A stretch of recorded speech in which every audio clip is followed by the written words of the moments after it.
to help other people of all ages learning to cope through skills and to thrive in their lives. I would like for you all to welcome with me Caris Snider. Thank you.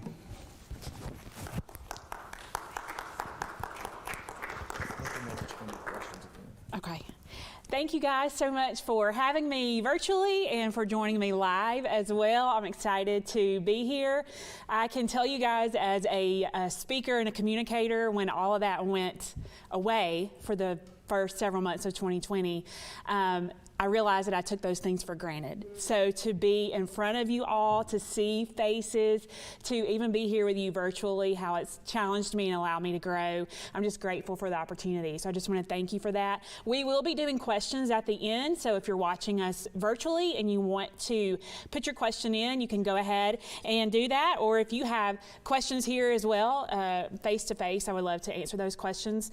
I'll also tell you, just in my own journey with mental health, I know that many times I had questions, but I was often scared to ask them in front of others. So if you have questions and you don't really want to ask in front of others, I'll be right outside the doors here at the tables that you can ask me questions there.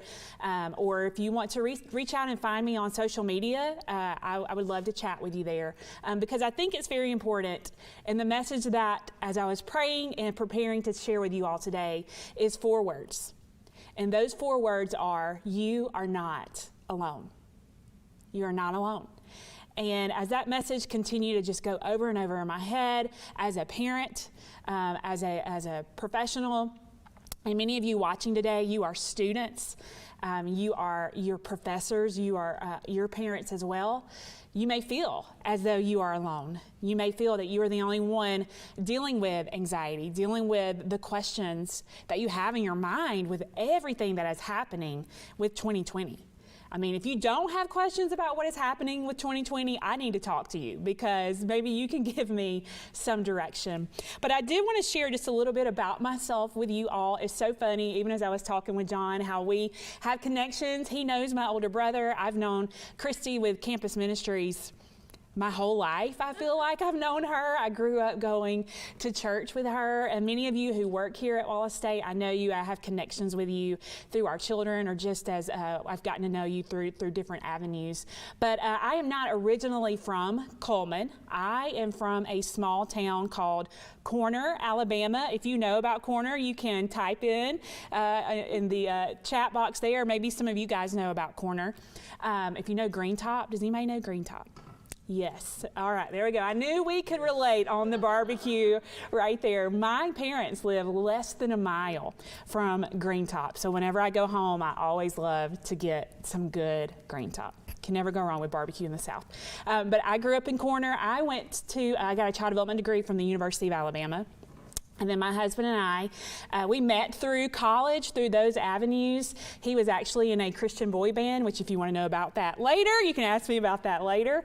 But we moved to Arab through his job, and then we moved here to Coleman in 2011. I love it here. I have 2 daughters. I have a daughter in 6th grade and a daughter in 2nd grade. We also have a fur child. If you have a dog, you understand. He thinks that he is half human, and we probably treat him that way, but we love it here. We love living here in Coleman. I love Wallace State. I love what this college does for our community. I love what it offers for students, and I just love living where we are. But not only is that a part of my story, but I also want you to know that I am a survivor and overcomer of anxiety and depression. They are very, very real. In fact, depression worldwide, these numbers are going to be pre-COVID. Depression affects over 264 million adults worldwide, and they consider adults 18 and up, 264 million. Anxiety affects 300 million adults worldwide.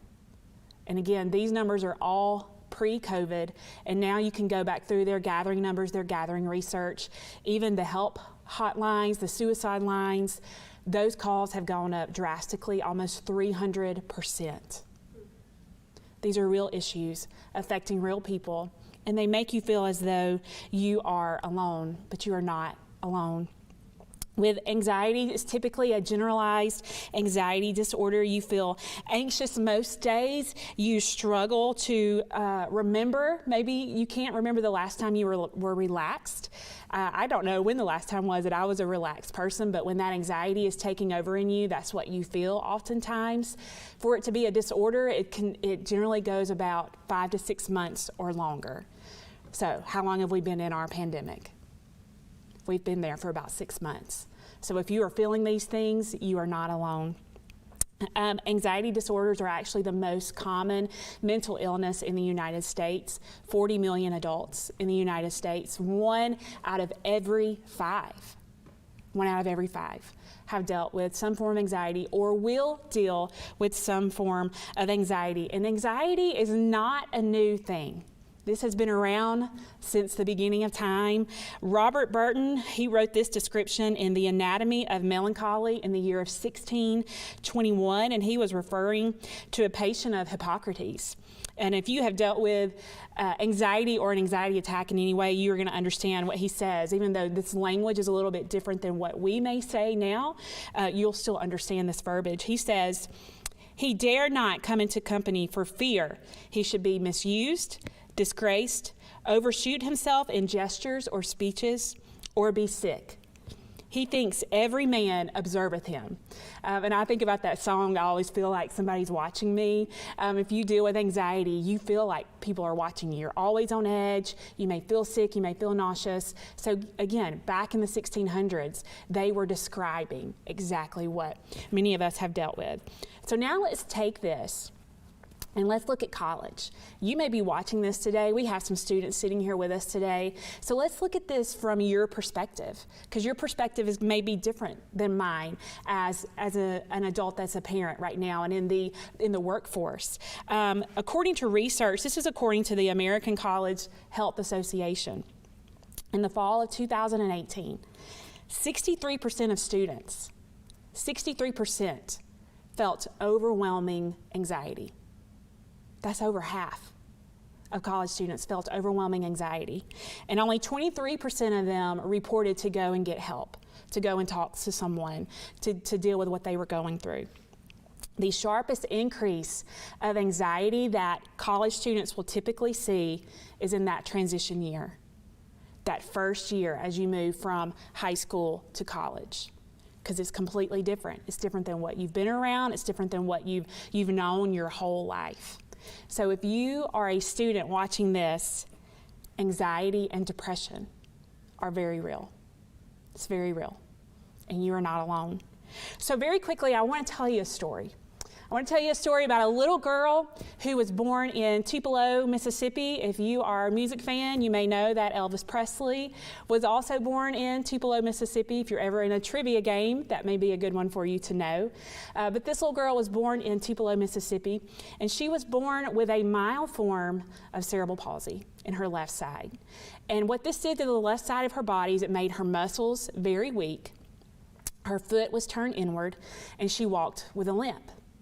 But she had no idea that she was any different than anyone else.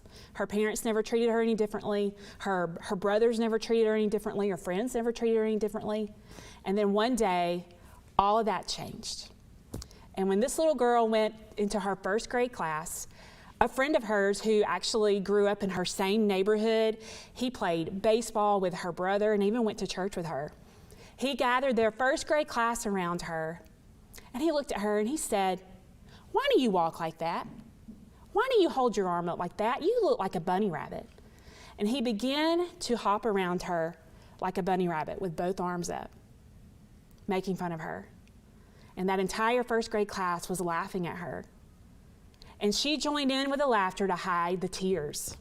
She didn't want them to see the pain of the rejection that she felt. She didn't want them to see the embarrassment and the shame that she felt at 6 years old. So when she got home to her mom and dad, instead of telling them, instead of letting them know what happened, she learned early on to begin to hide. She hid the rejection, she hid the pain, and instead she began to build walls around herself. She began to deal with the pain by avoiding it. And she began to deal with the pain by avoiding rejection, by avoiding her weaknesses, not wanting to be a failure in front of anyone. And early on in her life, she put this need to be perfect, this need to have it all together so that she wouldn't go through that rejection or shame again. So we move forward to her life when she's in 5th grade. And she is at the top of her class. She is excelling in academics because she knew that she could hide behind that. She didn't have to deal with all the different pain that she was feeling. And she began to be bullied by another little boy. And this little boy would follow her around. He would make fun of her accent. He would make fun of every one of her answers. He would make fun of anything that she said or anything that she did. And as she would go home at night, she didn't tell teachers, didn't tell parents. And she would lie in her bed at night, heart racing, not knowing what was going on. She began to have headaches. She began to just feel nervous. Her palms would feel sweaty. But she didn't tell anybody because she thought she was the only one. And so one day she woke up and she had such a bad migraine that her peripheral vision was gone. She could look straight ahead, but she could not see to the right or to the left of her. And so when that happened, she was scared, because she thought, man, I'm going blind, something is happening. So she had to tell her parents. She finally had to say what was going on. So she told her mom and her dad what was happening. She told them about what was happening with her vision. And they went to the doctor, and the doctor began to ask her some questions. And he said to her, "Is someone bullying you?" And she began to cry. She began to cry. Her parents were shocked because they had no idea that this was happening in her life. And so she answered his questions, and she said yes, and she began to tell him what would happen. And the amazing thing is that as she released that information, as she let it go, her peripheral vision came back. The headache went away. And he began to talk to this little girl and her parents about something called anxiety. And he said, what you are experiencing is anxiety. And he didn't really go into any information of how to deal with it and how to work through it. He just kind of gave it a label. And that gave that little girl and those parents some relief to know what was happening. Well, that little girl was me. And growing up that way, growing up with a loving family, with loving parents, with friends around me, I still struggled. I wanted to hide my hurts. I wanted to hide these fears that I was going through because I truly thought I was alone. And then even going on in through high school, I was still striving for perfection, striving to get in front of my weaknesses, get in front of my critics, if you will, so that they couldn't reject me, so they couldn't point out all these things that were wrong with me. And in 12th grade, it all caught up with me. The pressure caught up with me.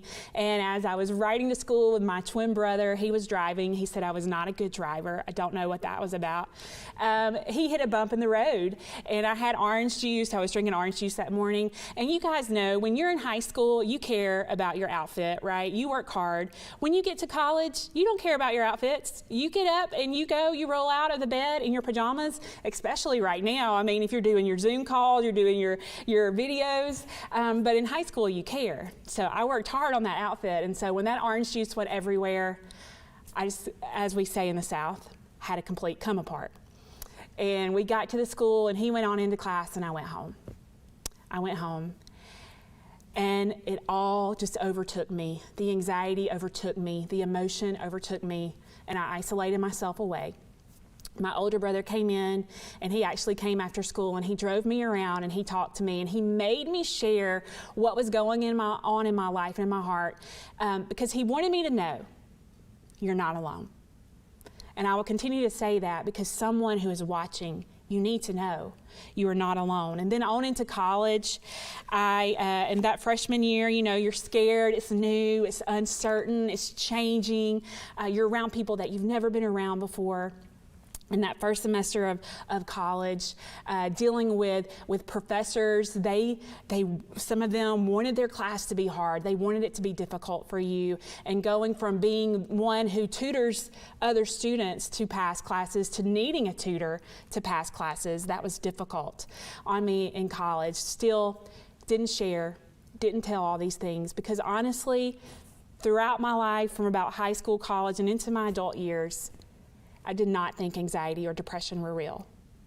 And when those would come to me for encouragement or for guidance with those things, I would look at them and I would say, well, you just need to try harder. You just need to work harder. You just need to do more.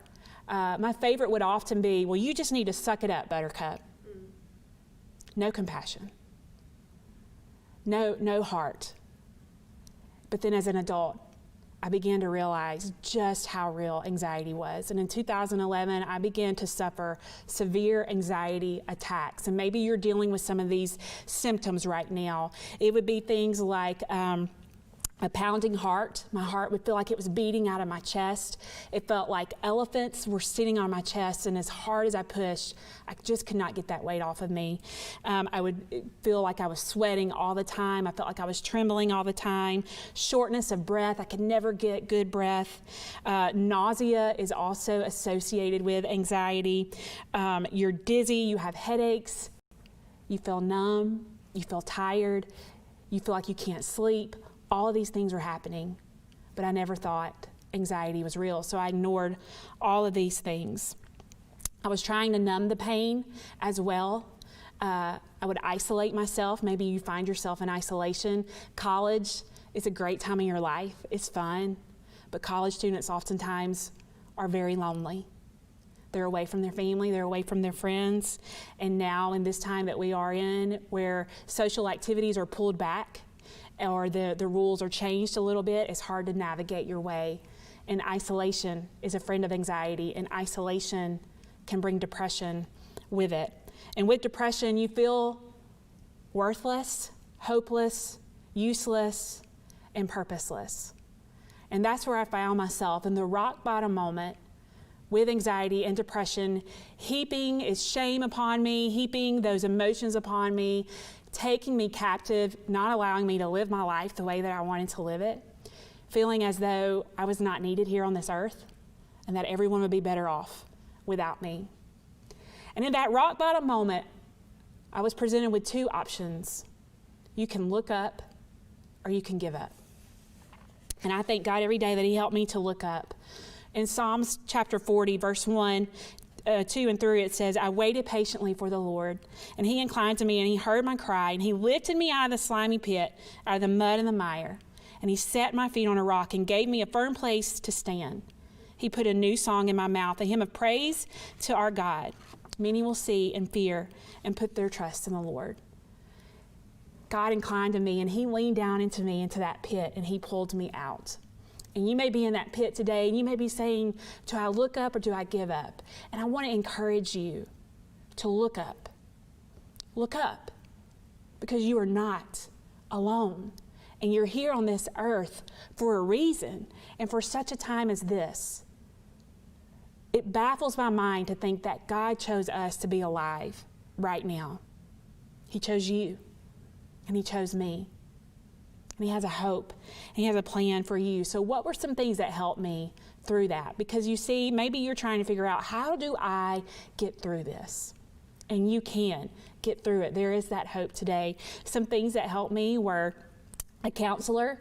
I sought help. I got a counselor. And here at Wallace State, you have amazing counselors. You have amazing teachers who want to help you. My doctor helped me and guided me through that, and helped me to see that if I was having heart disease, high blood pressure, if I was a diabetic, I would get help. I would seek doctor's help for that. Well, there was chemical imbalances going on in my brain that needed help from a doctor. So a doctor helped me. Getting into my Bible and reading and praying, those things helped me. Turning to my faith were helpful. And my community.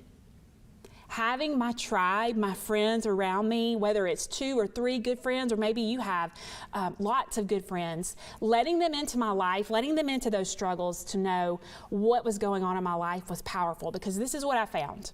As I shared with my community, as I told them what was going on, many of them would look at me and they would say, "You too?" And I would say, "Yes, me too." And we knew we were not alone. Well, there was also some practical things that helped me, and I want to give you these practical tips today. First of all was to avoid avoidance. Oftentimes with anxiety, we want to avoid it. We want to pretend like it's not there. We want to pretend like it's not happening. But that is the last thing that we need to do. We need to acknowledge its presence, because as we know what our starting point is, when we know that anxiety is there and we admit it, then we know how to go forward. Then we know, okay, now I can deal with this, now I can move forward. And it is okay to feel what you're feeling. It is 100% okay, because you know what? Everything is up in the air right now. Everything is uncertain. Everybody is feeling it. Everybody is feeling overwhelmed. And I love that even Jesus gave us the example when he went to the Garden of Gethsemane. This is in Mark chapter 14, verses 33 and 34. He admitted, he looked at his disciples and he said, "My soul is overwhelmed." He was honest. So we want to avoid avoidance. We want to be honest, and we want to admit, hey, this anxiety, this is legit. This is real. And it's got a hold of me. Second, another practical thing you can do is deep breathing and grounding. What happens with anxiety and your brain, and this is another whole other topic that I would go into for a whole nother day. Your brain, its job is to protect you and keep you alive. And what happens with that fight or flight mode that we have in a part of our brain called the amygdala, it will respond to an actual threat and the thought of a threat in the same way.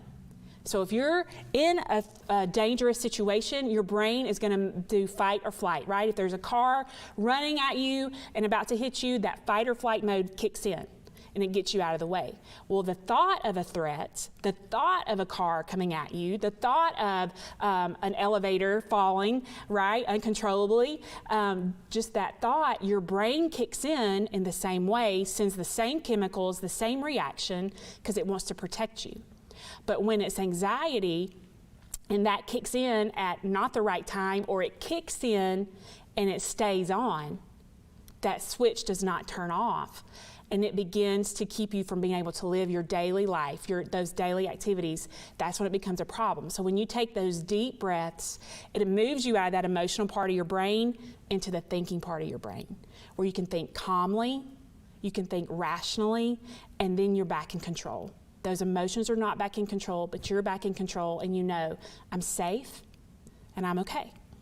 Another thing you can do is to move out of the what if and move into what is. Oftentimes, and the majority of time with anxiety, it is an anticipated threat. What if this happens? What if that happens? And we go into catastrophe mode. I am a master at catastrophe mode. And oftentimes we do this because anxiety makes you want to control, wants to control everything, wants to control the future, wants to control the outcome.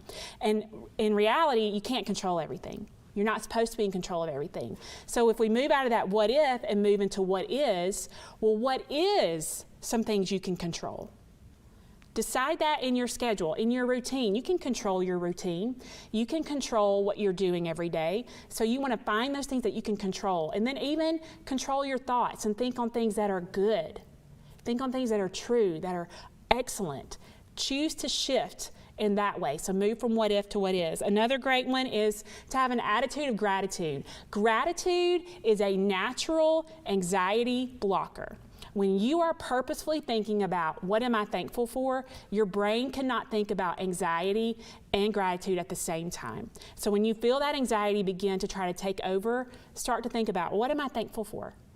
Young children are great at this. College students, high school students, they're so good at this. They can get specific with it, and they can get so funny with it. I did this at a high school, and they were like, I'm thankful for my four-wheeler, and I'm thankful for my black cat, and I'm thankful for my dog, Scruffy, and they just start laughing and start thinking about these things, and you'll notice your body language shifts. You notice you calm down as you realize you do have things to be thankful for in your life. Another one is to do a media distance. Your brain needs a break. And oftentimes we're scrolling social media or we're scrolling the web and we're looking at everything, and your brain needs a break. So take a break, step away from social media, step away from internet, and take a walk. Or rest, or just chill out, or maybe go with a friend somewhere and get outside. Give your brain that break. Put some margin in your life. Just as in a book, if you read a book, you'll notice there is white space around the words. The words do not go from right to left, up to down on every page, because you need a break to process what you're reading. So your life, your brain needs a break as well. And finally, another practical way to help you with your anxiety, your community. I know right now that with your community, it's difficult to find ways to get together physically, but brainstorm, get creative. Is it where you can get together and have coffee with one another? Can you do Zoom calls once a week? Is there a show that you guys watch together that you can talk and laugh over? Because by having that community, you see that others are there with you and they're not rejecting you. They're not turning their back on you, but they're walking through the journey with you.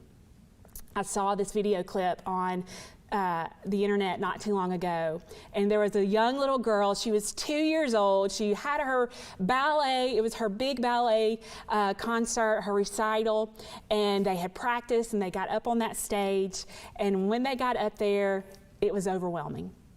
The lights, the music, the people, the applause, the laughter as all the little ones went on the stage, and she began to cry.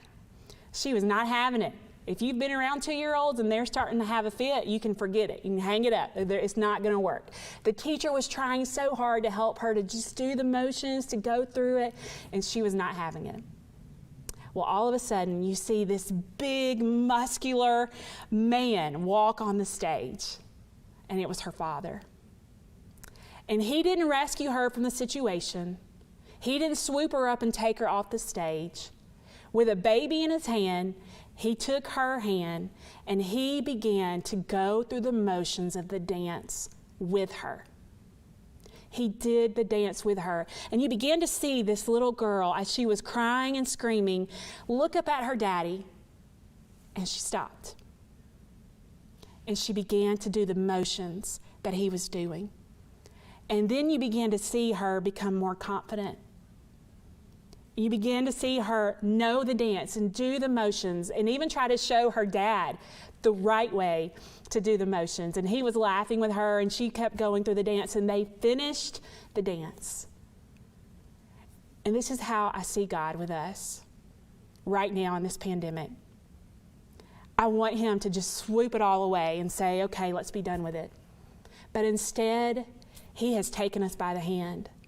And he is saying, I'm going through the motions with you. I'm going to show you the way. I'm going to give you the next step, and I'm not leaving you. Isaiah 41:10 says, fear not, for I am with you. Be not dismayed, for I am your God. I will strengthen you and help you, and I will uphold you with my righteous right hand. Just as that father grabbed his daughter's hand, God is grabbing your hand, and he is saying, you're not alone, and you're going to make it through this. And when we make it through this, we're going to be stronger, we're going to be more resilient, and we're going to be able to take what we've learned as we've gone through this season, and we're going to be able to help others. And they're going to help others, and it'll be a domino effect.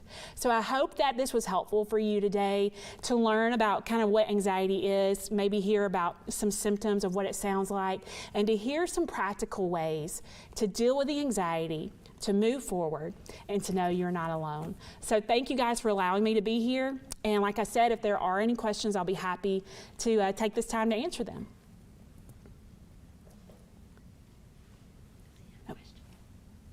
Any questions? Okay. Anybody have any questions? Okay.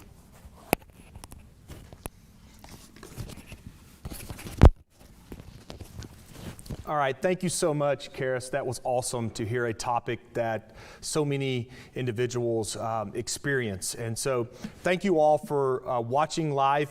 Please do us a favor here at Wallace State. If you've witnessed this live event today, please share it on your social media platforms. Caris actually contacted me about this engagement event, we really didn't know where we were going to actually strategically place this event. Every time we would try to book something would be a roadblock in the way, but there's always a purpose and plan for events to take place, and I believe that the higher powers above had a purpose and plan, and I think this is an important time for all of us to hear this topic and experience this event. So thank you.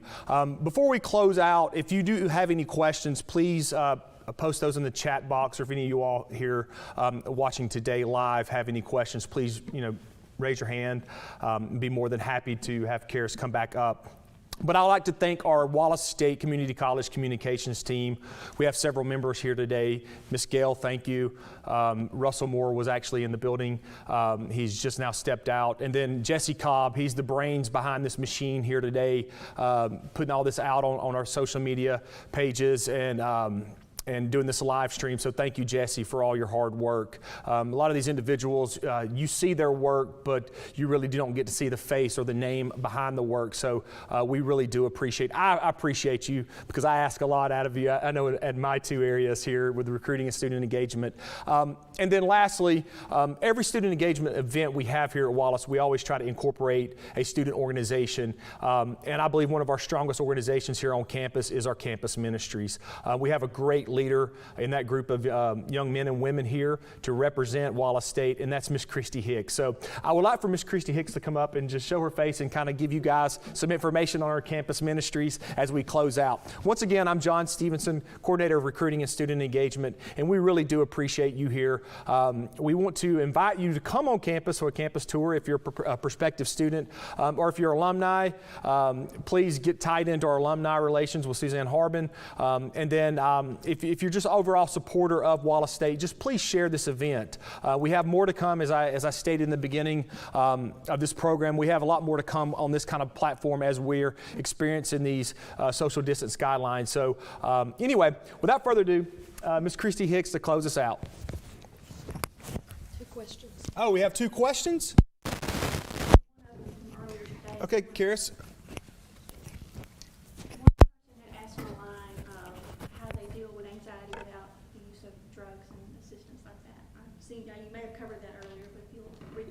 Absolutely. That's a great question. I know for some, you want alternatives for how you deal with that. So a couple of things that we had already mentioned, the deep breathing. If you can, when you feel that anxiety coming on, if you can learn to just pause and stop and acknowledge that it's there, and then just take those deep breaths in for about 4 seconds and then 4 seconds out, and do that over and over. That will help you. There's another thing that you can do. It's called grounding. When you do grounding, you begin to look at, well, what can I touch with my hands? Where are my feet standing? What can I smell? What can I hear? By doing that, it pulls you out of that futuristic mode that you're in and back into your reality, what you're in at that moment. And another effective thing for many with anxiety is journaling, where you write down the thoughts that you have as quickly as you can, and you just get those thoughts out, because then they're not taking over your brain, taking over that mental space. And when you get out those negative things, what helped me was to replace it with positive thoughts, positive affirmation statements. Scripture was also a helpful thing for me, or just even looking around and seeing what I could be grateful for, those gratitude things. Those type things there, those 3 things, if you could put those things into your life, into your daily routine, and it is a process, so it takes you time to practice it, but if you can do those things, they were helpful for me, so you may find that they were helpful for you. Was there another question? There was one more question? I think so, if I can get it. I'm sorry. No, you're good. And there you go. I will say, too, that here at Wallace State, we offer counseling service free to our students. That's Mr. David Smith. He's with Wellstone. He is located on the 3rd floor of Bailey Building, the building that we're currently in right now. 3rd floor, Mr. David Smith. His number is actually, it's office 306. Office 306 here in Bailey. That's Mr. David Smith, and he's a licensed counselor. So if you find yourself needing any counseling services, that is free of charge to Wallace students. So take advantage of that. And so as we're waiting on the last question, I'm going to hand this over to Christy Hicks so we can wrap up. But like I said, Miss Christy Hicks is over our campus ministries here at Wallace State, and she's going to close out with some important information about that student organization. So thank you.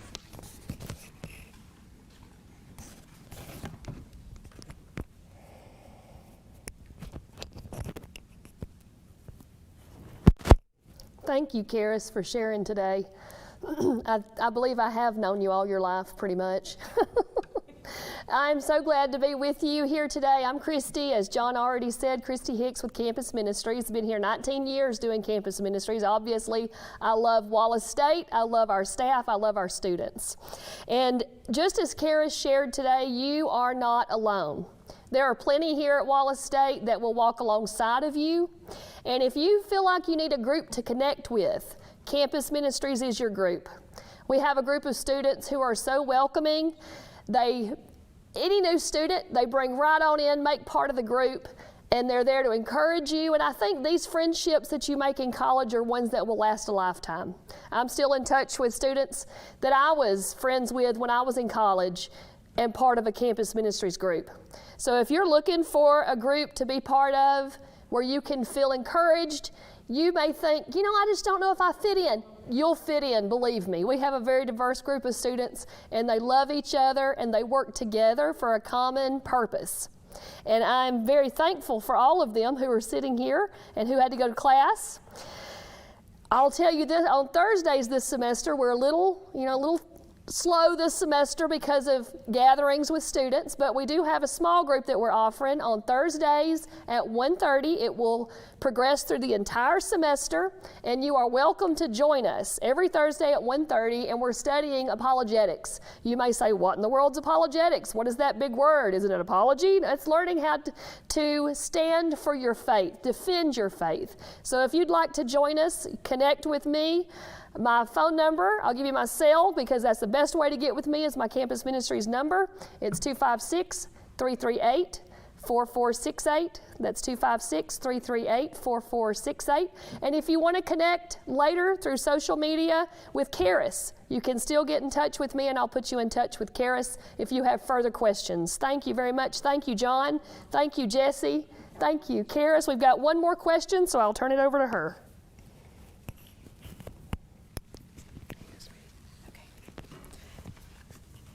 Okay, this last question, I won't read all of it, but this talks a lot about having meltdowns into social events. And I know that that is a really big thing for you guys right now, to go to a social event, to plan, to prepare to go to one, and then you get nervous, you freak out, and then you don't go. And then you are upset, you beat yourself up, and so the question is, what are some quick tips to help me through those meltdowns? And what I'll tell you, social anxiety, it's a real thing, which deserves a whole more than just what I can give you here. So whoever asked this question, if you want to reach out to me personally, I would love to talk to you about this. It is a real thing. It is very nerve-wracking to walk into a social event on your own. If you're late or if you're too early, are they going to accept me? You have all these questions. So some things that may help you with a social event is do not go alone. Don't go alone. Take a friend with you. If you know of a friend that has been invited, either go together and ride together to the event, or ask them to meet you there. Maybe you like to be in control, you want to have your own vehicle, so you can meet them there. So invite a friend, or know if a friend is going, ask them to wait on you to go in. Another thing that you can do again, we don't want to avoid these things, but to take small steps, is that if the event starts from 7 to 9 p.m., give yourself a goal and say, I'm going to stay for 30 minutes.